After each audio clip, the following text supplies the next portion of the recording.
is Michael Rapport, or as that motherfucker CP calls me, what's his cock from True Romance? And you're watching WILIscredia. CP, you motherfucker. You know who the fuck I am from True Romance, you motherfucker. And what the fuck is a WILIscredia? Who the fuck knows what a WILIscredia is anyway? Yeah. Hi there. So this might be another one of those streams where you just want to just go ahead and not watch or pass along and whatever. Although I don't think I'll be speaking ill of anybody. Won't be getting myself in trouble in any communities. Maybe the NA community, maybe the AA community, but other than that, just a little personal story. Excuse me. Yeah, the chat isn't coming up for some bizarre reason. Just pardon me while I kiss this guy.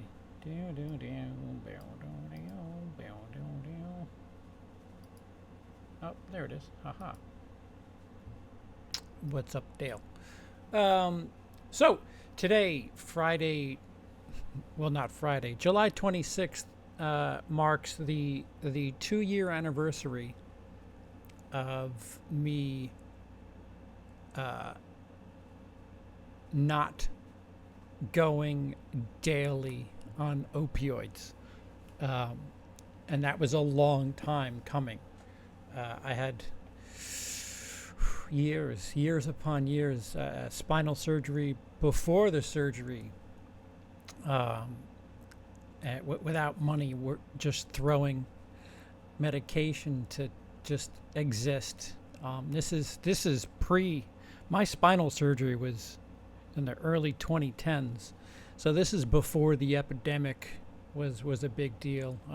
If you are unfamiliar, there is quite a bit of an issue in United States with over prescribing, over access, just an abundance of opioids, and what falls under that big umbrella category is painkillers, narcotic painkillers, Percocet, Vicodin, morphine, OxyContin, oxycodone,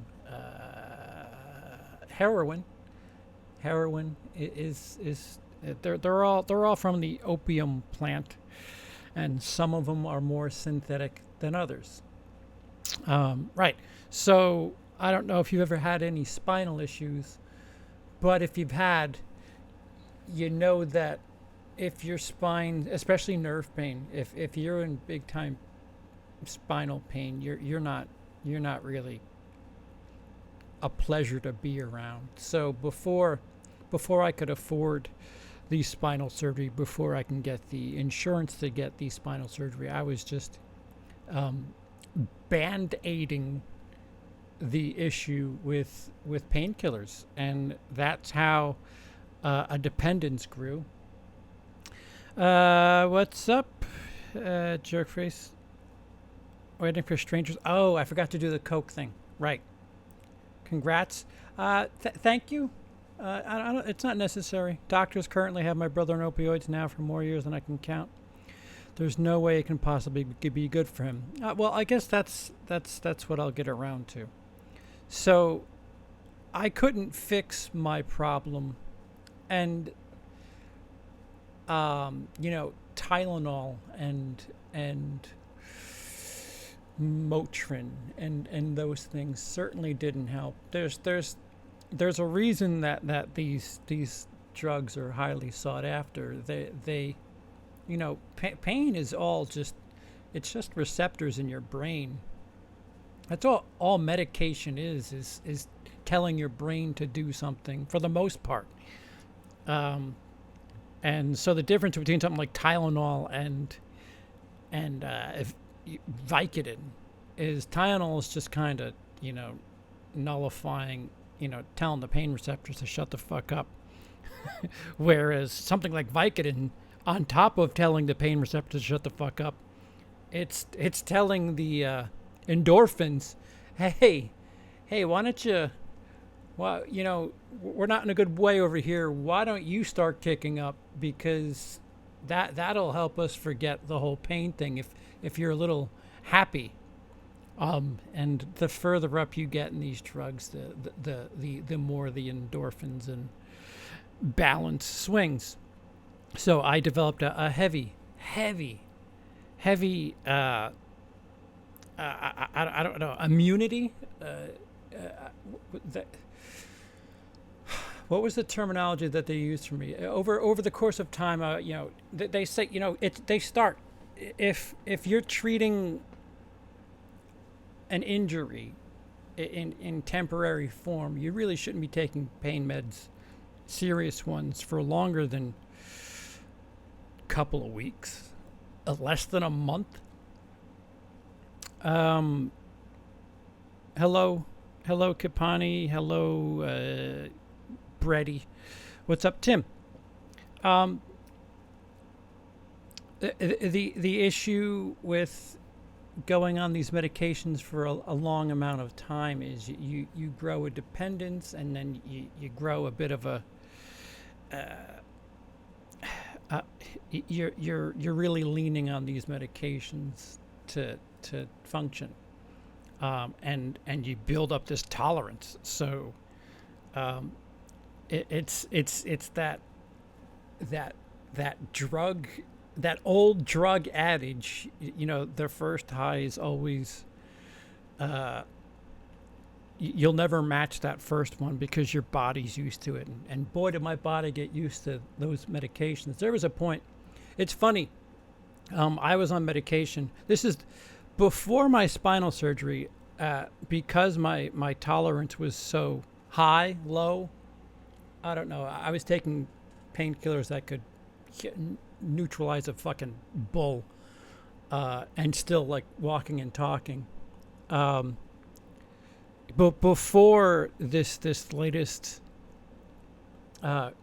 craze, I don't know, this is a couple of years back, they had me on OxyContin, Opana, which is hydromorphone, which is a combination of, I think, morphine and Vicodin.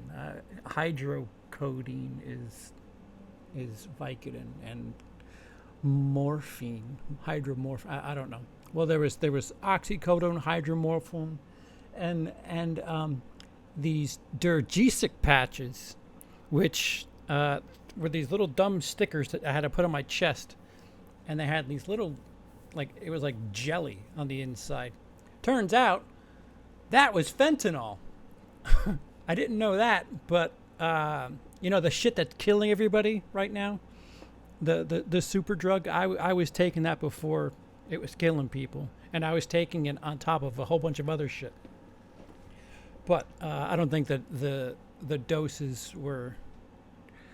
I wasn't really taking it to get a buzz. I'll say that much. The one thing that, and I still have this problem to this day, sleeping, maintaining sleep, having pain in the middle of the night, has fucked with me ever since I fucked my spine up. So, you never, doctors constantly say this, you don't want to take this medication to sleep. And I forget every time that I talk to them. I have to remember to tell them I'm not taking the medication to fall asleep. I don't want the thing to knock me out. I can't stay asleep because the pain wakes me up, and that's a big red flag with the doctors. But needless to say, they usually have to up my dose of medication after a while. Yeah, it's. My best friend spent a decade in prison thanks to his addiction to pain pills. They are no bueno. Yeah, heyo. I used to down Vikes like they were Tic Tacs, even though they didn't do shit for me. I was taking that before that shit was cool. Should be a new CP shirt, sure. Yeah, and what's funny is that was part of it too. I was, started with Vicodin, which is hydrocodone and Tylenol. Acetaminophen is Tylenol. And what's funny is acetaminophen, that's no good for your liver. You take enough of that, you're really going to fuck your shit up. So they upped me to Percocet, which is oxycodone with acetaminophen. So oxycodone's a little stronger than hydrocodone.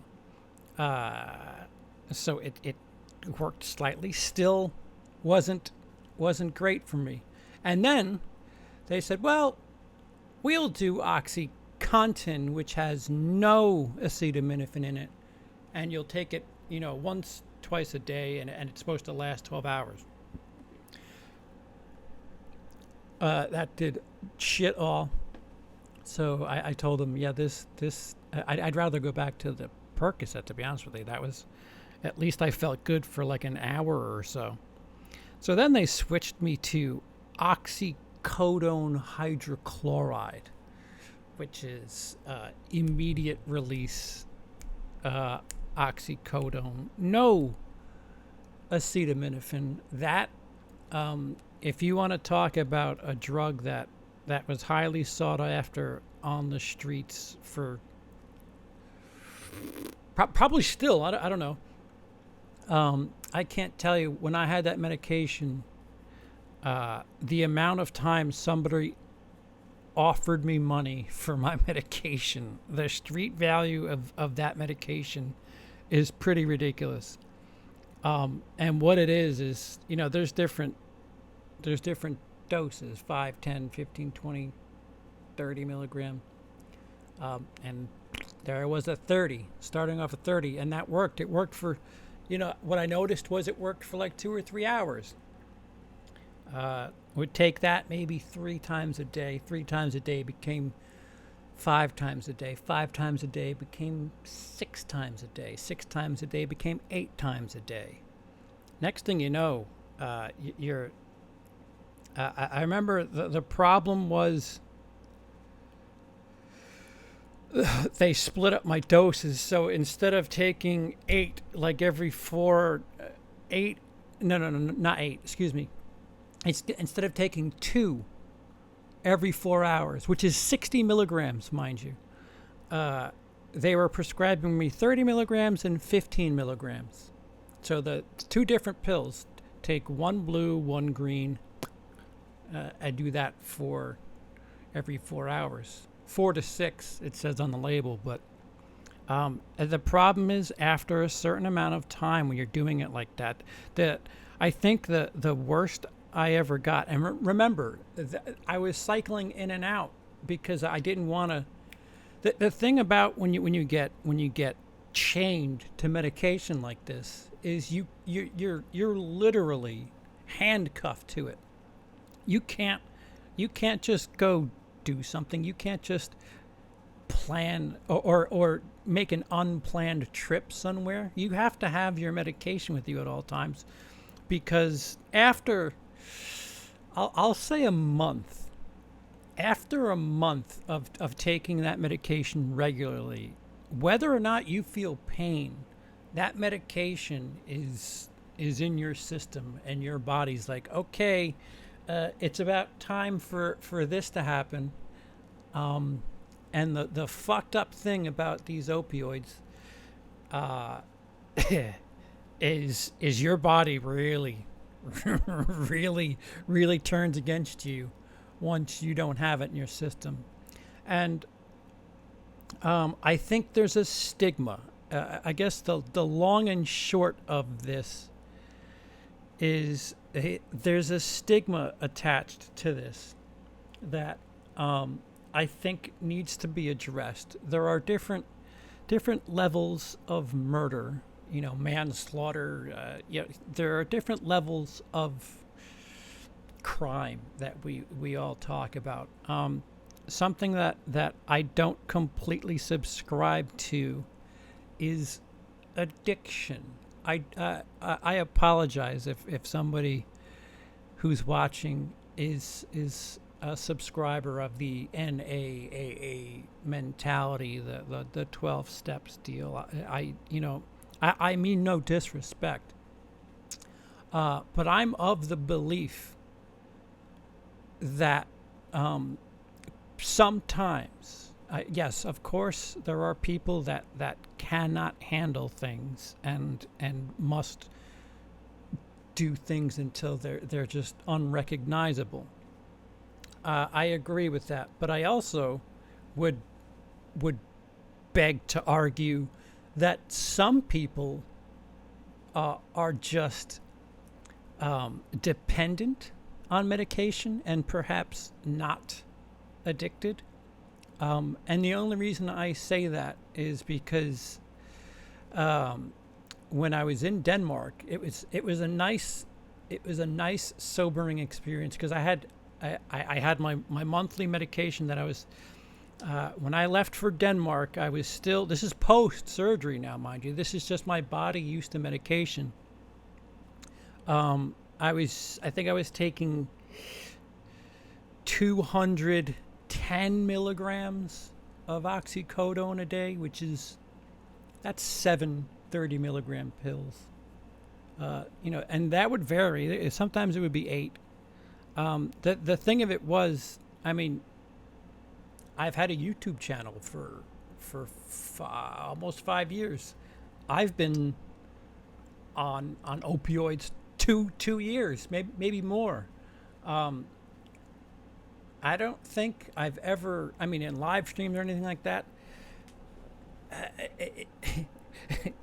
I didn't take it to get high. I don't recall ever really getting high. But I was so used to it. The problem was I couldn't just stop. And there's certainly moments when you're that deep into it where you don't feel that, like, you're not in pain, you're okay. But after a certain amount of time, after taking it for so long, for so many months, so many years, your body's used to it, and it's just ready. And it's funky, the feeling that your body goes through when it wants that medication. People would call that addiction. I would like to argue that that's dependence. Addiction is, I don't know, risking a lot, putting a lot of people in danger, having no real concern for others just to get your fix. Dependence, I mean, I there's times where I missed a dose and felt like shit. I didn't rob my neighbor, I didn't do anything crazy. I just felt really sick. I don't know how to compare. They call it dope sick because it's very similar to what heroin addicts go to, and heroin is like a much faster, less synthetic version of this medication. Oxycodone is just synthetic heroin, essentially.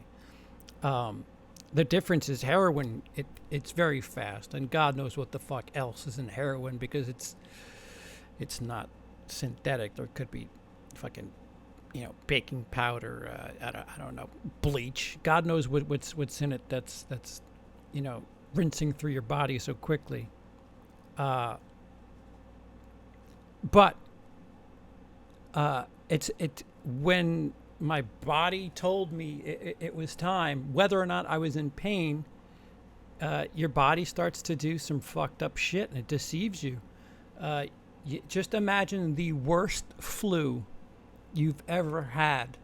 Now throw anxiety on top of that, and then just random little side effects like sweats, paranoia, irritability. And they're all just really, really hybrid together. And with each passing minute, your body, and what's fucked up is you're not in physical pain, but your body's telling you, hey, it's time to go. We got to do this. And then you take the medication. Mind you, I never. This is another reason why I feel like addiction and dependence really need to be, or there at least needs to be a discussion. Because I don't think every single person who's gotten hooked on painkillers is an addict, and I don't think every person who's hit somebody with a car is a murderer. I think if you got in a car accident and somebody died, you're a murderer. But I don't forget it. Forget this silliness that I'm going on. Long and short of it is, I wasn't doing any. I was taking the medication to not have this awful flu. So Denmark, when I was in Denmark, at that time I was taking 210 milligrams of oxycodone a day, and they don't have oxycodone in Denmark, so it was a nice, really quick learning curve. I spoke to doctors out there because I had spinal surgery, but I still have now my neck on top of that. I still have a disc that needs to be replaced, and now my neck, because degenerative disc disease just works its way through your body, and slowly but surely your discs start to shrink, and it's all nerves, and it nerve pain sucks, and I'm a baby, and I have no tolerance for medication. So what the doctors worked with me with, they said we'll switch you to morphine. I don't know if you could hear that. I don't know why my Facebook notifications are on. Sorry. Oh shit. Oh, hold on. Everybody's popping off. Medicine takes over a bit. I'll be a year sober September. Myself, heroin and alcohol. Congrats, CP. I'm happy for you, Ryan. Don't congratulate me. I'm not done with the story. What's up? Yep. More of a smart recovery guy myself. Yeah, I feel your pain. I've been on pain meds for 6 years after the back surgery, neck surgery. Now I'm on disability. It sucks. I'm proud of you. No, stop with the proud. Let me finish my story before anybody talks about being proud. Addiction is very different from dependence. You can't help it when you're in pain and post-surgery. The doctors put you on the stuff. A very excellent point. I didn't walk down some dark alley looking for this stuff. It's funny. It's funny how some of this stuff gets labeled. Hydrocodone and methadone, very dangerous combo. Why methadone on top of hydrocodone? One should be treating the other, no? Wouldn't methadone be to step down off the other? Excuse me. Yep, misery. Thank you for talking about this, giving people like myself hope. No, we're not alone. Oh, yeah. That's the problem. See, I think that's the problem with calling it addiction. There's a stigma with the word addiction, where people feel less than, and that shouldn't be the case, especially with something like this opioid crisis. When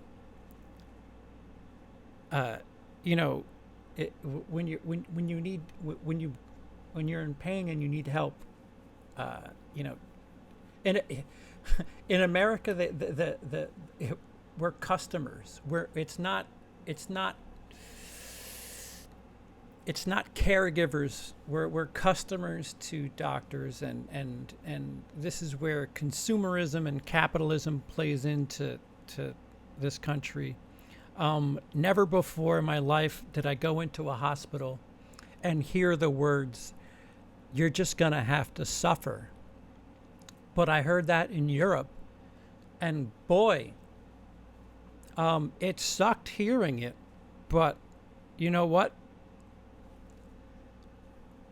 Better than somewhere between you're gonna have to suffer and here we'll put you on whatever fucking syrup we can to get you stupid. The right way to do things is. But I'm getting all over the place. Addiction is a word that I think is keeping a lot of people from being public with just the word addiction. I think keeping a lot of people from being public. Yes, thank you. You don't understand until you understand. Before my mother passed away due to cancer, she went through the same shit because of all the things she had to take. She told me that she'd rather die than keep taking only. Yep. Broke. Misery. Ding, ding. Other meds do this as well. As my SNRI causes terrible withdrawal if I don't have it for the first couple of days. Yeah. So that I've been switched to medication for mental needs, which combined with benzos, and they're their own benzos. If you stop taking them, you'll get strokes. Problem is, some of this is to treat this is chemicals, and it's not as easy as just an addict and not an addict. An addiction's more of a choice than being dependent. Yeah, I would agree. I'm not sure. I've asked a doctor. I've had to take 3 hydrocodone and 3 methadone a day. Helps with the pain, but I don't understand why they give me both when they aren't trying to wean me off. Yeah, methadone usually is what they give somebody who's stuck and can't get off. I would see, and we're all different. Well, I'll get to my story in a minute. So many live with it and don't talk about it. Didn't know you were going through this, brother. I'm not. I wouldn't call it suffering. The suffering that I was having was pain. So I was addressing the suffering with an unreal amount of medication that apparently is quite popular. I'm on Xanax as well, 1 milligrams a day, and Latuda for bipolar. Dude, they gave me 0.25 Xanax to start, and I said, this is pointless. I'll get that. Gets handed out like candy. I take Suboxone every day, and if I was not responsible with it, I could totally get my doctor to give me 100. Yeah, I'll get to that. Not about Suboxone being the med to get people off heavy amounts of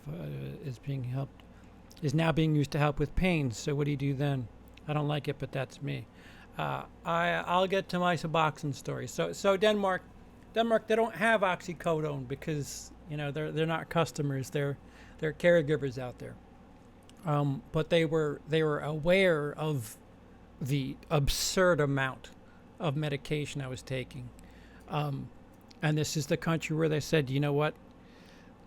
You can alleviate it, but sometimes you're just going to have to deal with it.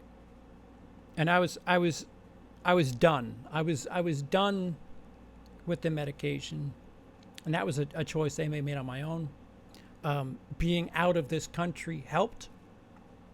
I didn't have any sort of 12-step, any sort of 28-day program. It was a taper.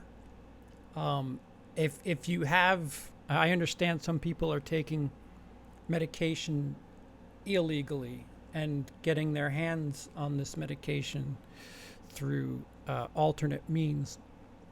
And it's difficult to plan ahead, but I think, what was it? I think it was March of 2017. I was conscious to make a taper. July of 2017, I had stopped taking it daily, which is that's years in the making. So what they did, again, they didn't have such strong medication, and it's funny, the stuff that they like.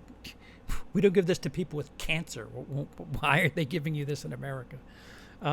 Fair question. So anyway, so they switched me to morphine, which was a immediate acting morphine, and then slowly but surely, I was going from 4 a day to 3 a day, and like just kind of, it wasn't great.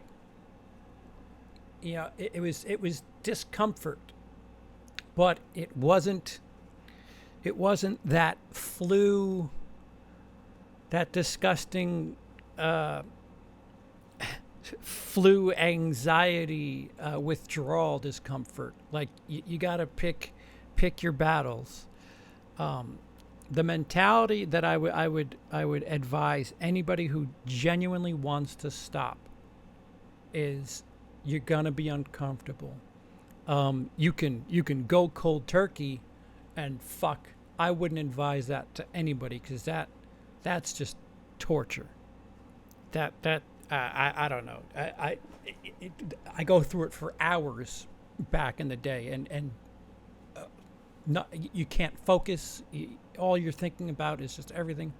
But if you're slightly bothered, some of one of the big side effects for me was sweating, which I haven't completely adjusted to. You're gonna have to, when you taper, having somebody to help you. I had my roommate Dennis, who I would give him my medication, just as a precaution. I consciously wanted to do it, but to stay on a schedule, it was a little bit easier. There was times where if I was having a bad night, I might take the medication a little early or something, but the conscious effort was there, and eventually they switched me to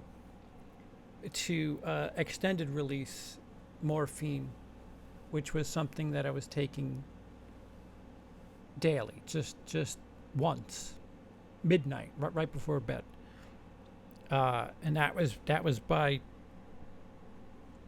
by May, actually.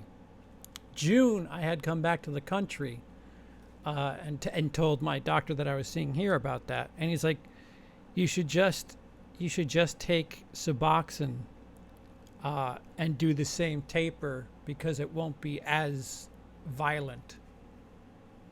And I took the dose, and what happened was, he gave me a dose of a month's supply of Suboxone for what I was taking on oxycodone, 6 months prior. So the tolerance, I had stepped down to a point where my tolerance was suddenly one of those Suboxone. Like I got fucked up. Like it was like taking the oxycodone again for the first time, and that was a little funky. I was used to being uncomfortable, so what I had done was I started chopping those Suboxone in as close to quarters as possible, and then I looked into it, and apparently people, I don't know, some people could probably speak to it here. Suboxone is just, you're just switching one dependence for another. They just tell you to take Suboxone every day for however long. So I looked into it, and again, I had a conscious effort that I was gonna be a little uncomfortable. So that 1 month supply of Suboxone, I stretched. The first pill was a little too hard. I felt like a little fucked up for an hour, which I hadn't felt like that in a long time. That's how I knew my tolerance was back getting normal again. So Suboxone stays in your system a really long time, and you could actually get away with, if you take Suboxone at 10 a.m. Once it's in your system for a little bit, you can get away with taking Suboxone the next day, again, this is like after a week or so. It's got to be in your system, I think, a couple of days.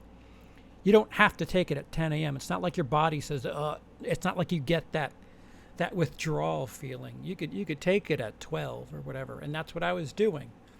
I just started taking it later and later and less and less and less.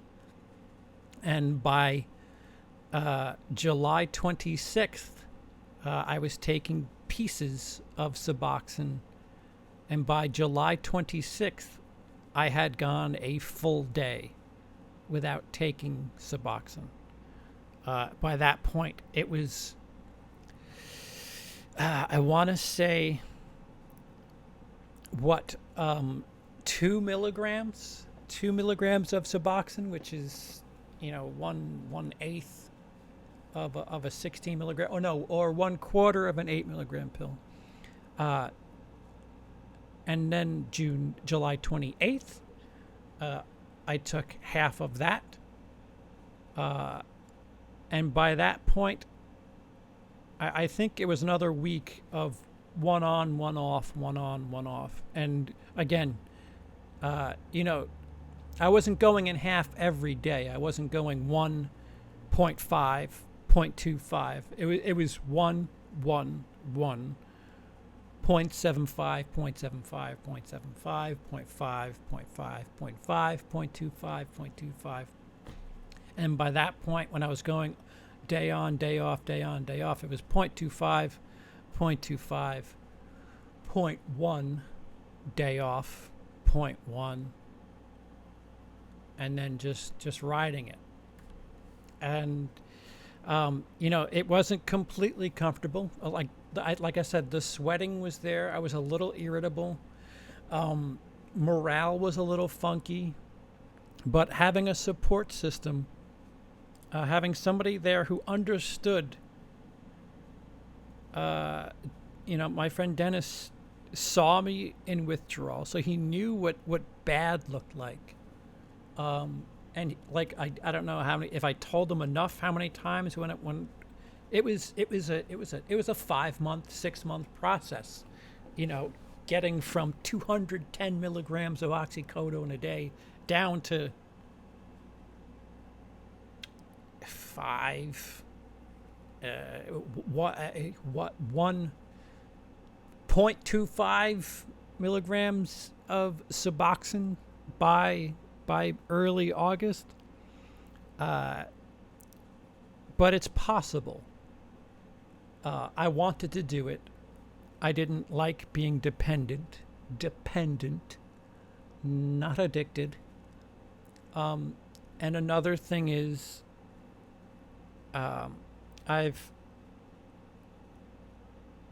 you have to remember, like, not all of us are the same. I understand that. I've taken opioids since then. The catch is, I haven't taken them every day for a month. I still have 2 discs that need repairing. I had work done to my teeth in 2018. They gave me 10 Percocet. Used it for the tooth pain. Didn't 10 Percocet. 3 years ago. That's a quarter of a day's dose for me. 10 Percocet. I took, I think, 2 at night. It was really fucked up. They took this tooth out, so it was 2 at night, and then 1 in the morning. I think it lasted like 4 days, whatever the math was. 2, 4, 4, or 2, 4, 3, and then 1. I don't remember. But 10 Percocet 4 years ago wouldn't last 6 hours, let alone 4 days. Then my surgery here happened, where I had my gallbladder taken out, and that's where I learned that as much as I think my tolerance is down, it's not, because they couldn't operate on me right away, and they just had me on a dumb amount of morphine and Dilaudid. And they told me to make sure, let them know when I started feeling okay. 20 minutes morphine, 20 minutes Dilaudid, 20 minutes more morphine, 20 minutes more Dilaudid. And by the fourth round, which is now, an hour 20, the nurse would check in and she says, you should be out. And I'm like, check my history. You're going to understand why. And I was like talking to her. Apparently the amount of shit I had in my system, I should have been comatose. But I was just there. Yeah, the edge is off, but I still feel a little bit of pain. So there was that. It's another thing, I won't lie, if there's not pain to deal with, it's not the worst feeling in the world, obviously. It's why people get hooked. I did have a conscious effort in the hospital last October. They put me on the drip, the fucking the thing where you push the button. And I had that for the first night because the first night I couldn't move. So it was all about this doohickey here. And the second night I said, is there a way we can switch to just, taking this out of my hands? I really don't want to. I don't want to do that. If you can just give me something every 4 or 6 hours or something like that. She's like, we can give you OxyContin and then Dilaudid if something breaks through. And I said, works for me. And so that was last October. So the difficulty I had this time was the scar is right on my rib cage. So with my spinal issues, when I'm trying to sleep, first of all, you got this giant, feels like the mouth of hell just scraping against your rib cage. So trying to lay down properly to not have your nerves pinched was just impossible. So, there's still pain from the scar itself, and then there's pain from trying to adjust to sleep. It took me a lot longer than I would have liked to have, tapered off after the surgery. It was Percocet for I think 6 weeks. It was a month, and then 2 more weeks after that. Then they switched me to hydrocodone, and then tramadol. And tramadol, which that's I don't even think that's a Schedule 2. I think that's a Schedule 4. This is all Chinese to some of you. It's not as addictive, and sure enough, I had the most difficulty with that because for some reason the scar just rolling over and being able to properly sleep. I'm telling you, when it comes to sleep, that's the thing I have a problem with. But the tramadol, it took me about 2 full months to get off of that. And it wasn't, I wasn't taking it every 4 hours. It was just, it helped. And that ended as of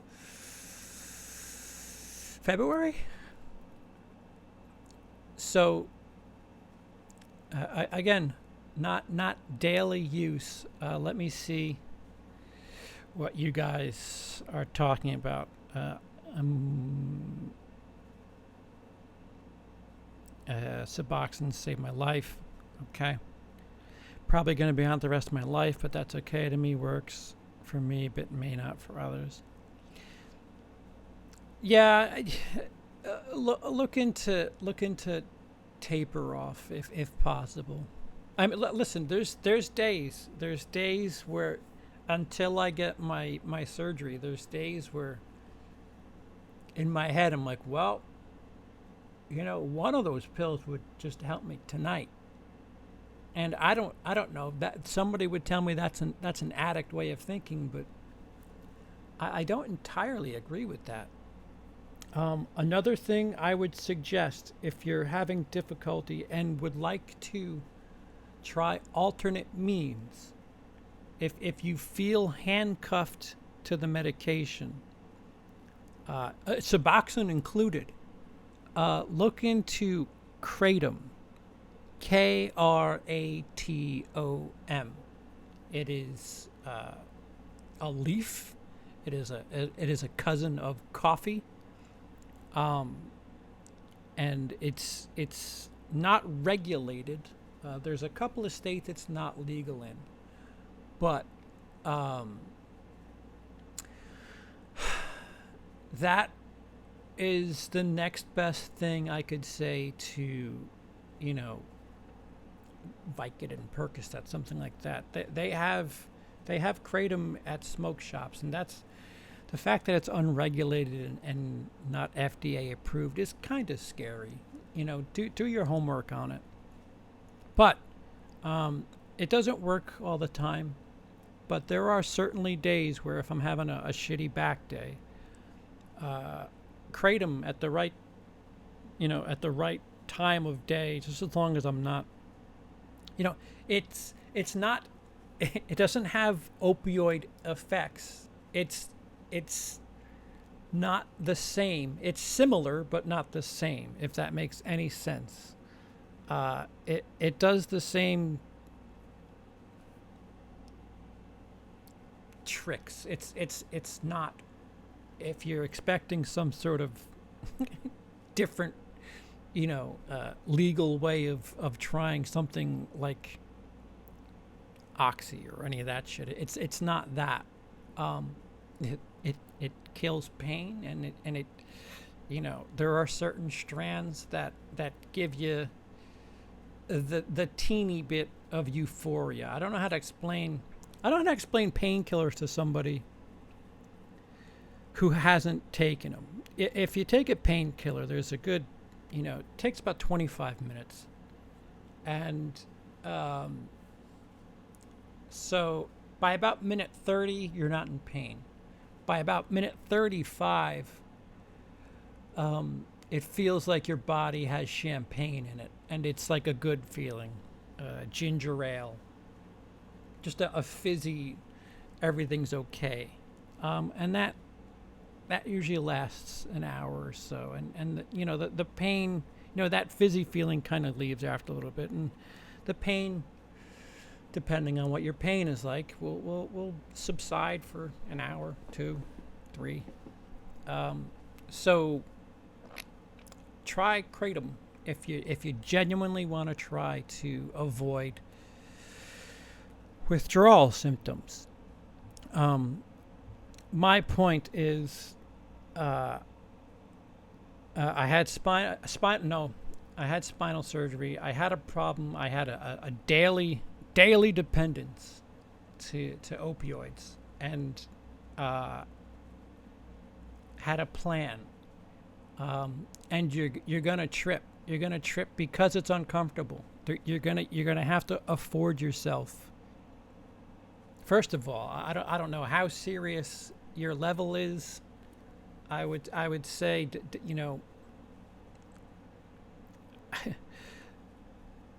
what was it? It was I would do a month per amount of pills you're taking a day.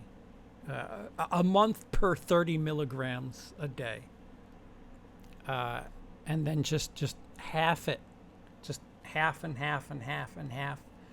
And you gotta, I mean, if you genuinely want to just not take the medication anymore, you've gotta settle with the fact that, yeah, I'm not taking this medication for any sort of positive use at this point. I'm taking it because my body needs it. You're making a conscious effort at that point to say, okay, I'm not going for this buzz. I'm not going for any of this. I just don't want to take this medication anymore. And that's when you start investing in like Advil and stuff like that, because oh, you forget what pain's like without that medication. And just, stubbing your toe. Fuck. That kills again. But if you feel stuck to the medication system, to the system, big pharma, I would suggest looking into. I'm not telling you to try it. Do homework. Do homework on kratom. I've tried it. It works sometimes. Sometimes it doesn't. And sometimes I don't take it. It's. I don't know how to explain it. If you told me 2 years ago that A, I wouldn't be taking medication, B, I'd be taking, on an as needed basis and skipping days, I would have told you you're drunk. Plus, what's going on with your life probably plays into it. I was massively depressed going through a divorce. So, something that happens with those medications, they trigger that euphoria thing in your brain. And if you're depressed as fuck, it's not like it's not even like it's euphoric. It's just, not feeling miserable. Or, it's just kind of like turning the volume down on your problems is what it kind of felt like. So you have to have a conscious effort that there's going to be discomfort somewhere along the lines, and it's not going to be easy. But be fair to yourself. I mean, there was days where I slipped. This is where I guess I'll agree with this AA, NA. You do need, I wouldn't call it a sponsor, just somebody to help you, somebody that understands. I don't know. You get some sort of agreement. All right, I need a 6-month taper, but 3 times a month I'm gonna need leverage on a bad day or something, especially if it's pain, because I can't not sleep. Let me try to. Yeah, I chop into 4 because I see what we can do to people. Yeah.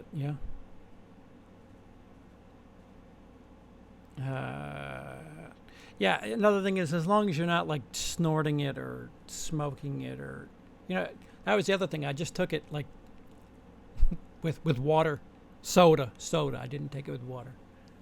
People are chopping it up and snorting it and smoking it and injecting it. That's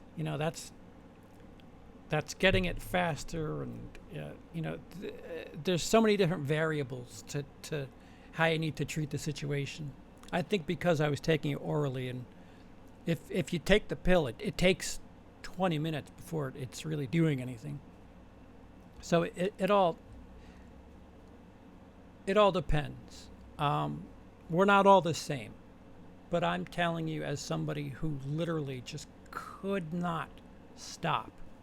I could not stop. I wanted to stop. There was times where I wasn't even feeling pain, but God damned if it wasn't 4.5 hours and my body, like, I started getting shivers and, really short and just terrible feeling. It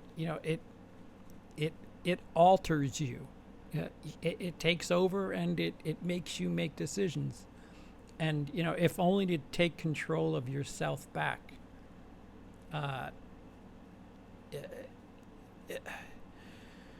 You're going to need help. I didn't do it by myself, but once I knew that I wanted to stop myself, and I knew that I wasn't addicted as much as some of you are probably like, bullshit. I think there's a difference between the word addicted and dependent. Like I said, if I were addicted, I would have had a lot harder time after my dental procedure a lot harder time after my hospital visit in October. I mean, there's days where, I sit and think, if I go for longer than a week without 2 hours sleep, and it has to do with pain, I sit and think, maybe I call my old pain management doctor and whatever. And doctors even today they'll prescribe fucking 30 pills. I don't need 30 pills. I just five five just to keep around the house. 30, to keep temptation away. It's possible to take it, as needed, but the more that's there, the less respect you have for the power of the fucking thing. My apologies. I'll try to catch up with the chat now. My husband was taking 132 of one a day. No kidding. I don't know what 132 is. I have no support system and it sucks so bad. It's bad enough battling it when you're on your own. Usually it's a battle you won't. That's what scares me to the core. Michael, if you're on Suboxone, test yourself. Don't do anything you don't want to do. Again, part of the problem, if you want to stop, is knowing that there's gonna be some portion of this that you're not gonna have a good time with. But in the end, like me, like the one thing, no matter how much I was tapering, my body temperature was so fucked. I was cold and hot and cold, like sweaty, and then I would. My sweat was cold on my body, like it was really fucking strange. And I don't know how to explain it to people, but it was just something, and I was just like, all right, this sucks. I took a lot of baths, a lot of showers, a lot of vitamin C too. But it's the lesser of two evils, is what I would say. It's nice ibuprofen work again. That was a great day. Yeah. Won't win. Yeah, I feel like everyone loved to care. I feel like everyone loved to not care about me. It made my life a living hell. I'm very sorry to hear that. Yeah. Michael, you got friends on Facebook? Reach out. Yeah. Michael, where in the country are you, Michael? Ah, shit! I'm so far behind. I apologize.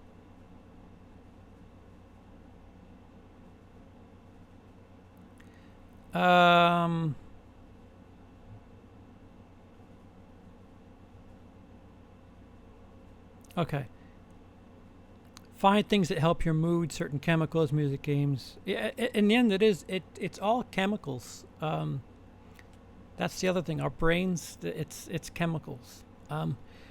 As pot gets closer and closer to being legal everywhere, you'd be surprised. That might help. I would love to try it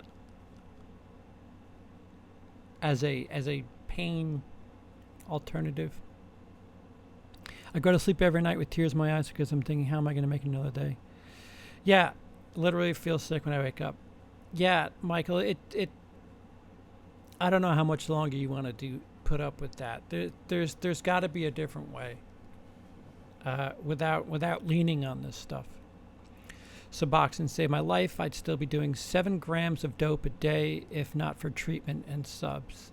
Yeah, I understand that. But it's my understanding that there's people that have been taking Suboxone for like 6 years now. and my question would be, why not get off the Suboxone? Um,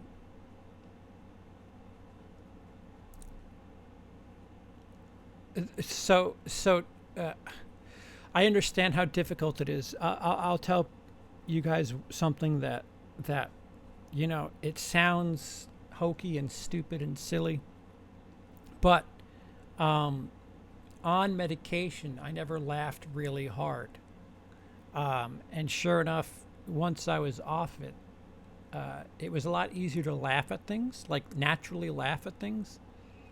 Um, think about when the last time you if you're somebody who's dealing with Suboxone, heroin, opioids of any of those natures, think about the last time you laughed really hard and really enjoyed yourself. And if you're being honest with yourself, you know that you're not laughing at it. You're not moments at a 10. You're probably having a good time, maybe getting to a 6. I'm telling you, as somebody on the other end of it, uh, I've hit 10s since this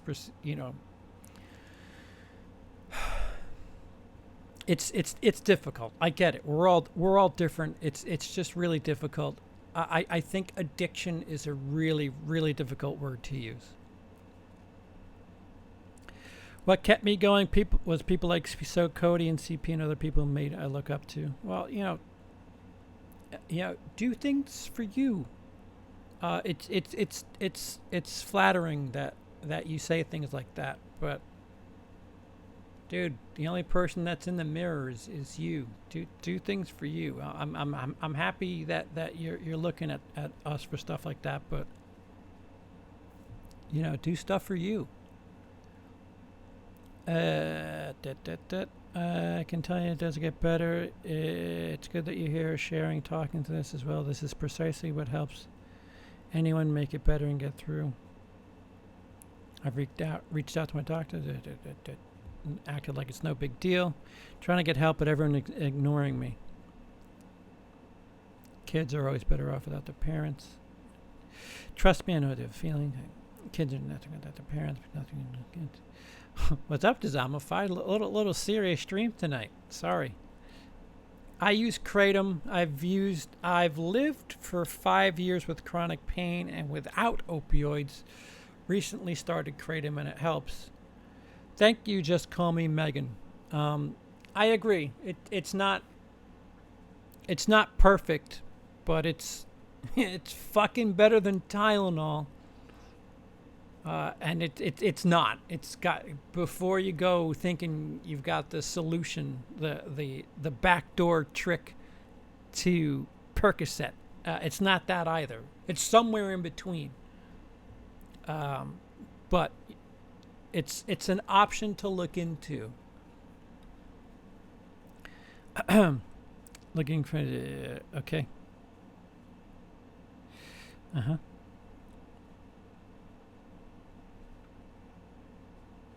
I literally live minute to minute.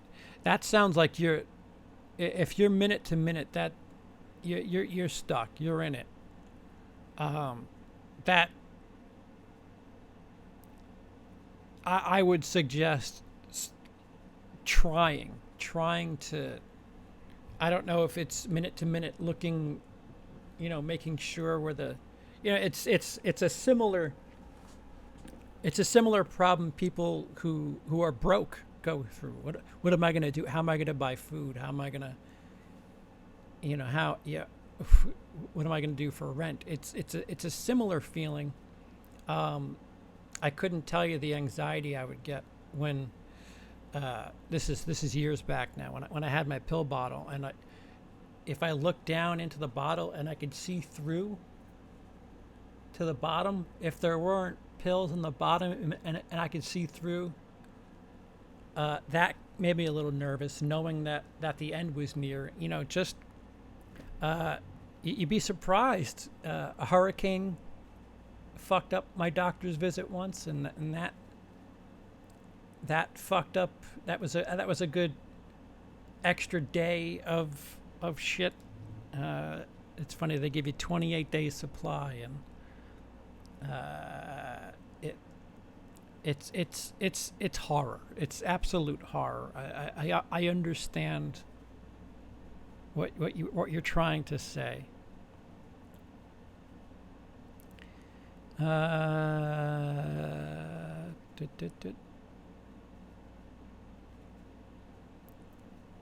Life has blessed you with your kids, and just like bipolar, when you're treating. I can deal with the pain for the most part, but the lack of sleep is what gets to me. Preach, Trini, preach. That's what I can't deal with. And sleep medication. That's some crazy shit. That fucking that green butterfly. I was on painkillers for 8 years before moving to DC. I didn't have insurance. I stopped taking pain pills. Eventually, I felt so much better. Pain pills made me feel worse. No, yeah, yes and no.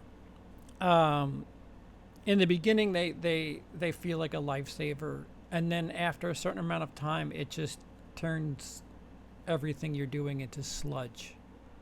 Like you're doing it just to exist. You're not exactly in pain, but you're not feeling good. It's really funky. And that's the advice I would give to you guys now. Again, this is I've since July 26th of 2017. I'm not telling you I'm 2 years opioid free. I'm not saying that. What I'm saying is I used to take it daily up until July 26th, 2017. I have not taken it daily since then. There's been months where I didn't take it at all. And hell, there's after my dental thing, there was a couple of days I took it. I think I took it 4 out of 5 days. And then when I had the operation on my stomach, I was taking it probably 90% of the time, where, I was probably taking it 25 out of 30 days, and towards the end it was really difficult. And at that stage it was a fresh scar, so I don't know. I might be a little hard on myself, but I get a little nervous. And after all, it was just what is it called? Ultram, which is kind of weak when you consider what I was on the hospital. But the Ultram, I was on it just a little too long, where they were like, if this persists, we're going to suggest a pain management doctor. And pain management doctor, that's what I didn't want to do. So I knew consciously, all right, I gotta try to eat shit a little bit here. As cheesy as it sounds, the self-talk matters. What you speak about yourself and negative stuff breeds negativity. Just my 2 cents. I apologize for being a Debbie Downer, guys, gals. I just needed to talk to someone and understand. Thank God for CP and you guys. I appreciate all of it. No, Michael, seriously. I've had days. Days, weeks. I don't know what you call it. 20 minutes of 20 minutes without what is it? Withdrawal? I guess it's just withdrawal. 20 minutes of withdrawal symptoms are fucking, they're bad. They're bad because it's just your brain telling everything in your body, hey, we need that thing now. And you're fucking, you're starting to feel sick. Your psyche's all fucked. You're anxious. Your body temperature is just all over the place. It's like your brain is just flipping every switch, trying to tell you, hey, we got a problem here. We need that thing from 4 hours ago. And it's fucking terrible. It's the fucking worst. the goal is getting away from that, and stepping off the boat or off the raft as comfortably as possible. But again, knowing that you're gonna have some problems, you're gonna have some waves. It's not gonna be perfect if you're deep into it. Again, the thing that I finally told myself was, do I want to be handcuffed to this thing where I need to have this shit on me, 6 doses worth every day, or do I want to, taper off, still do this, and at some point be able to spontaneously just go somewhere and not worry about, oh boy, I need my meds or else I'm gonna turn into a fucking lurch monster. It's fucked. It really is fucked. The stigma needs to be changed. It's something that needs to be approached delicately. Yeah, no need to apologize. Speaking from experience, I was most negative. My life changed. I was sick of being unhappy. Yeah, and I'm a believer that taking that medication long enough helps make you unhappy. My earliest memories is addictions. 1/32 of a Suboxone. Jesus. Wow. I didn't even know you can get them that small. Crushed. Half. I don't know what. Shit. Why does this keep resetting?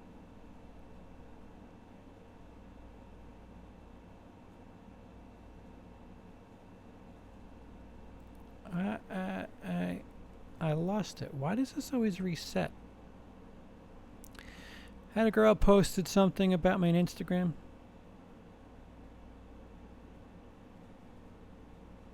Okay. My ex-husband was prescribed too many pain meds for neck issues. He's addicted, and mixed with alcohol, it basically taken him away from our girls, who won't have anything to do with him now. Yeah.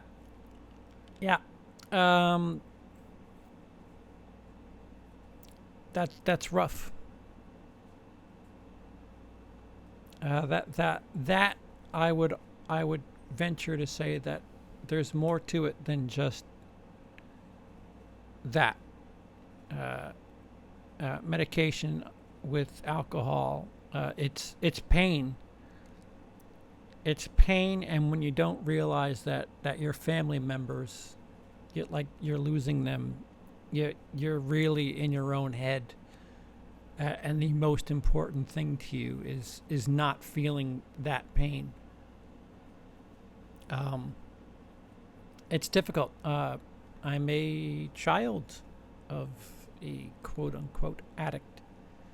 Had to make a couple phone calls as a child. I've pleaded with my family a couple times for help. To no avail. Everybody's different. It really is shitty. You're in Arkansas.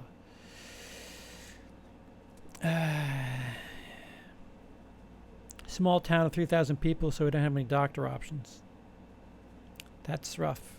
They legalized pot in Arkansas, but they won't give it to me. But they hand out methadone, hydrocodone, and Xanax like candy. I don't understand. Nor do I, Michael. Nor do I. Michael, seriously, look into Kratom. Seriously. Arkansas. It might not be legal in Arkansas. There's a couple of states that Kratom is not legal. I think that's one of them. That's so fucked. That is so fucking stupid.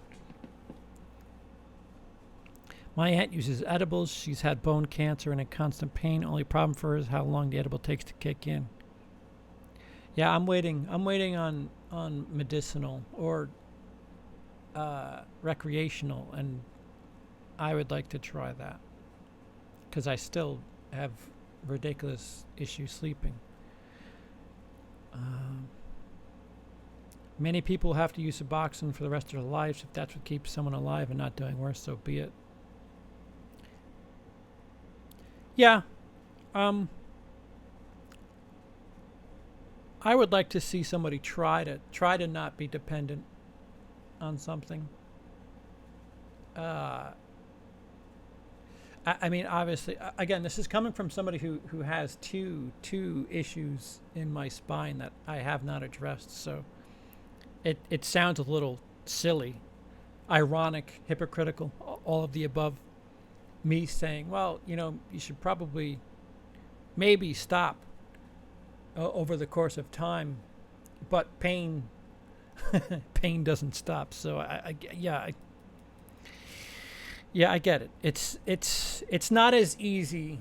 The theme of this ridiculous stream is it's not as easy as somebody's addicted. I hate that word. I don't think it's as easy as AA or NA or a program. Everybody's different. There are certain circumstances. Some people are able to do things certain ways. Some people aren't. It's a hell of a lot more than just one element. I would argue.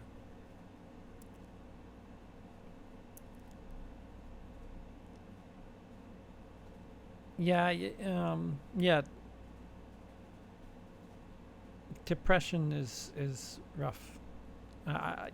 You can't blame it on people. Stand up when you need to, Dale. Just don't go seeking them. Right. Yeah. They gave me antihistamine to help me sleep, but I wake up all the time and I'm hungover zombie the next day. Yeah, they gave me SSRIs. I have PTSD and just blah. Nope. Depression, addiction, and other things is reprogramming our minds in some way to be a more positive mode. It's not overnight, but we can make steps and strides to be better. Yes. When I went through withdrawals, I was a wreck. I wanted to be done. I felt like I was on fire under my skin, plus the rest of the stuff he said. Yeah, I cannot explain withdrawal to somebody, especially if you're not somebody who, like, you're not seeking out this buzz feeling. If you're not actively looking to do this stimulant, when your body just says, "Hey, it's time. It's time to feel like shit. We want more of that stuff." It's such a weird feeling. I remember the first time I was like, "Man, I'm getting really bad flu," and then it just got worse and worse. And then I WebMD'd it, and I was like, "Oh, I should probably take my meds." Stigma is awful. Yep.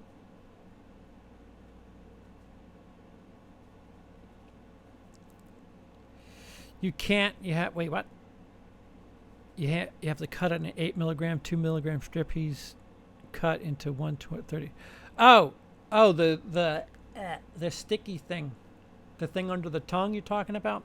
Yeah, I was prescribed a pill, which is even harder. So I don't know. I was taking, 8 milligrams and chopping it up. I could have been taking 1.1 milligram one day and 3.6 the other.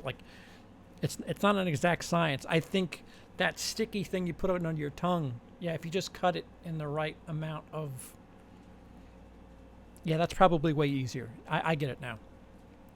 The thing with Instagram, I mentioned a video without my permission.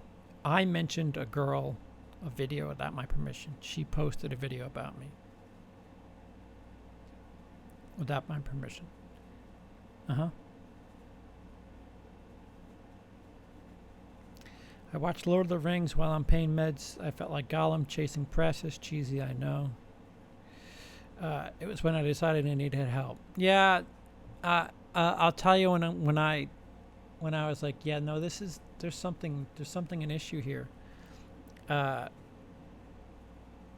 the feeling shitty when my bottle was low, like when you could hear a tinkle tinkle tinkle in your prescription bottle, but the feeling I had, not even just taking it, the feeling I had after refilling my prescription, having a heavy bottle, there was some sort of sense of ease knowing that, all right, I'm okay for the next couple of weeks. It was just a strange thing where I knew mentally, I was like, yeah, this isn't normal. I have some sort of ease, and am feeling good about something that really, has no value. I was born as a methadone baby. My mother's still on over 44 years. To the point her body cannot make its own pain relief. She's almost died coming off it. Yeah. Yeah, with pills would be harder to cut up. Yeah, no. Now, I forgot there are different versions of Suboxone, which I've had. Ugh, that orange taste is disgusting. Some long-term treatments have to be limited, to my opinion, coming off them in the long term. Methadone is some dangerous stuff. I'm on 10 milligrams a day. It's basically lab-made heroin. It's so sad. I'm caught up. Look at that. So I don't. I realize somebody like Michael, you're struggling and going through it. Nobody's perfect. Things happen, especially if it starts with pain. I was stuck. I was stuck and could not stop taking the medication, even if I wanted to. I have days where I have pain, and I try to gauge it. I have a genuine sit down. I'll take Tylenol. What the fuck, Motrin, Advil, stuff like that. Kratom. I try to sit down and say, how much of this can I deal with? And I've the dentist. There are times where I've given in and said, this, I can't deal with this. I've approached friends that I know who are on the same medication and said, hey, I'm having a bad day. Any half a pill or something like that, just to get me through the day. And it sounds insane. But it's I'm not perfect. The pain sucks. Going to the it's strange. I'd rather ask my neighbor for a Vicodin than go see a pain management doctor where they're going to give me a bottle full of 20, 30, whatever. So I'm not perfect, but I don't want the temptation at the same time. So none of us are perfect. That's the key. I don't think we're all addicts. I don't think addiction is a word that should be used, especially when you consider what's happening and how a lot of these pharmaceutical companies have created addicts.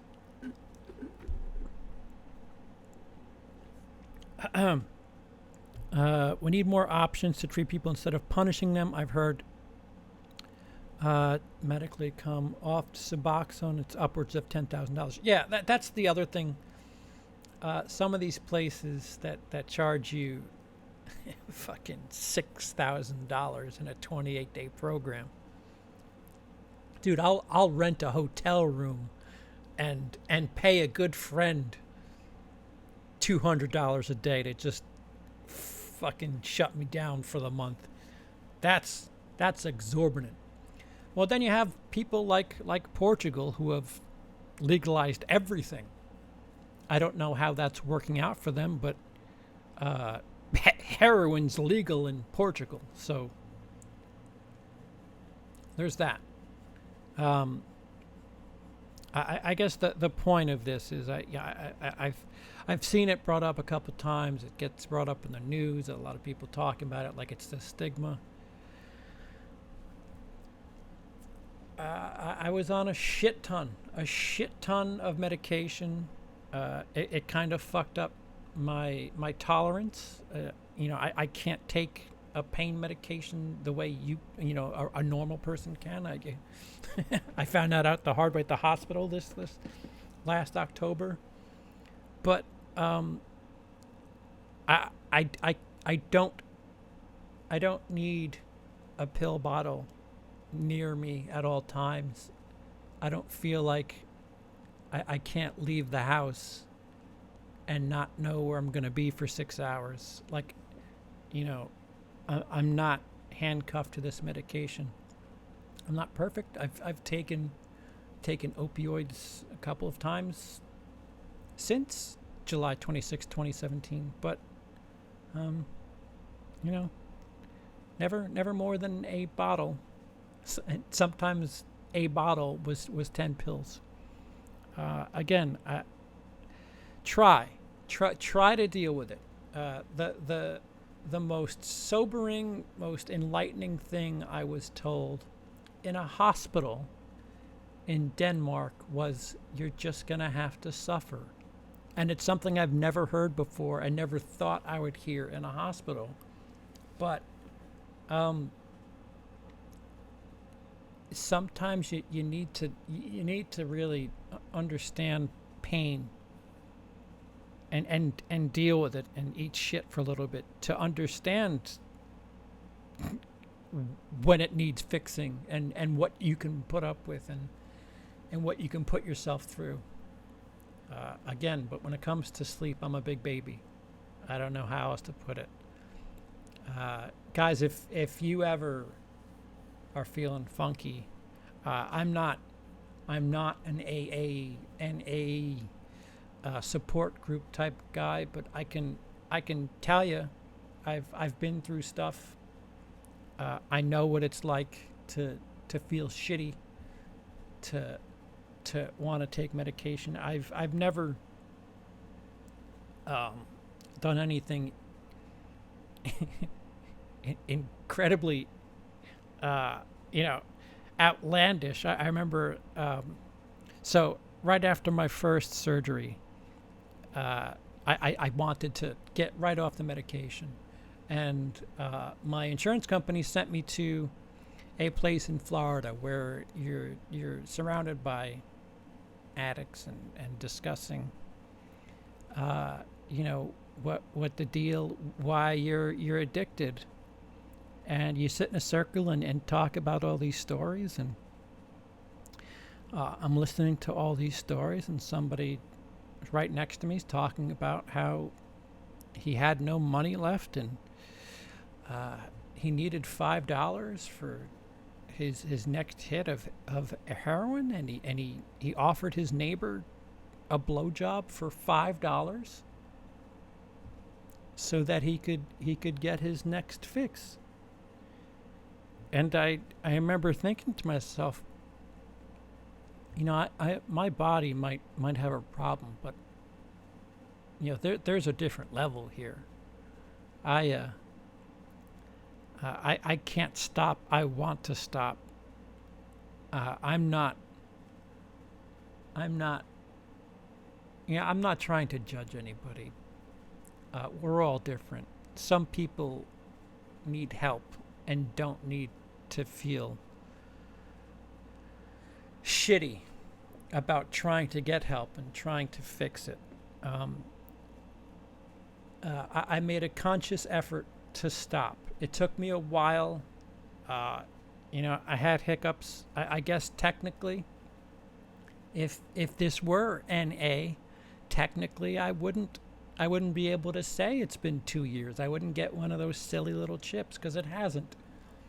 I still have pieces of my spine that are broken. My L4 disc needs to be repaired, and I think my S3. On top of which, I have this scar across my rib cage that when I sleep and I roll around it, it sucks. It really hurts.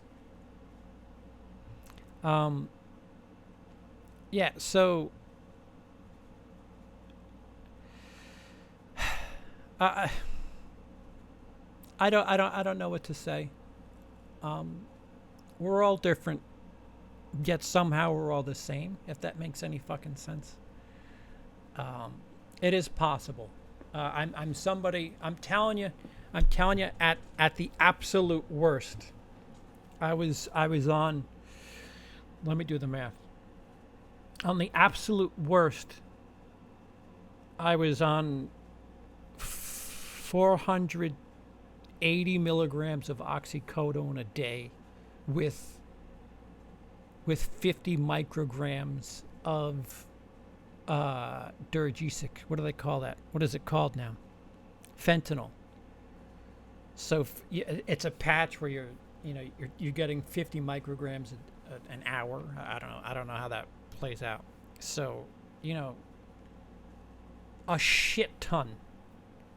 And there was days where I thought, I'm either gonna kill myself with this shit, or it's just gonna get worse and worse. And I didn't need some 28-day program. First of all, I needed a 6-month program.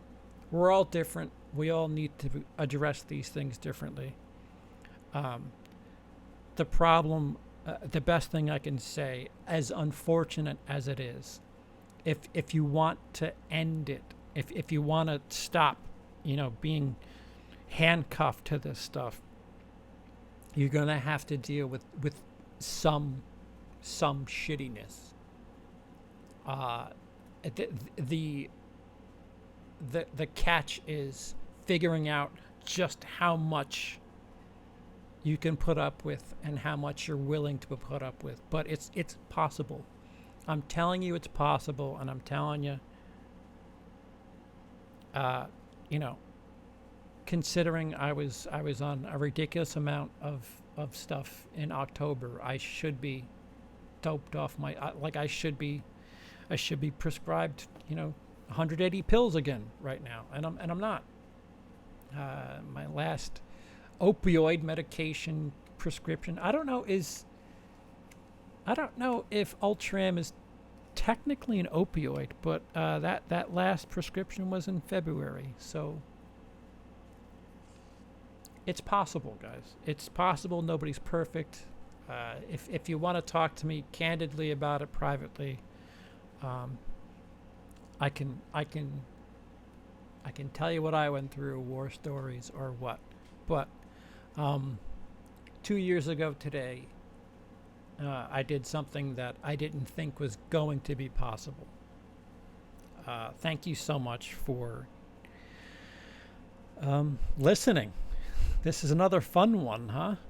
I quit smoking cigarettes 7 years ago. Now I found it hard to smoke weed on the regular, but I get myself not smoking as much. It does work, but I don't ever go back to smoking cigarettes. Not sleeping sucks. I literally sat on my bed and cried because I couldn't sleep and wanted to. Yep. Stay strong.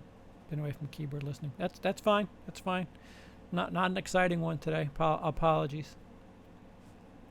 It's sad that the stuff people makes not want to have surgery or dental work due to pain or yeah, and the other thing is some places they've swung in the other direction where people aren't getting prescribed proper medication for stuff that people really in serious pain, and thanks to this issue like there's pharmacies that aren't carrying the medication anymore. Listen, you can't overcompensate, guys. Sorry. You got to figure this out a real way. You fucked it up. Fix it.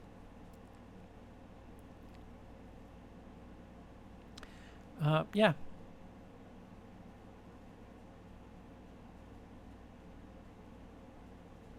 It's funny you decided to talk about this. I had my MRI a few hours ago. It doesn't sound good if you think it's funny. I decided to talk about it. Yes, CP, if you could talk to me privately when you have a chance, I would deeply appreciate it. Live streamers made me feel better than anything. I also just got home from my cousin's funeral. My apologies, Michael. 12 years clean. Ain't easy, but it's worth it. Yeah, and I'm not saying 2 years clean. I'm not 2 years clean. And I don't know if clean is a word we use. Is it dirty? Were we dirty when we started this? I don't know. I just have a lot of I find myself asking a lot of gray questions. Somebody says white, somebody says black. I always find myself saying, well, wait a minute, you're right there and you're right there, so maybe, is there a gray? I don't know. All right, guys, if you don't mind, I'm going to get back to my true addiction. Jokes, although I'm certainly dependent on this. I'd fucking have a stroke if I stopped drinking this now.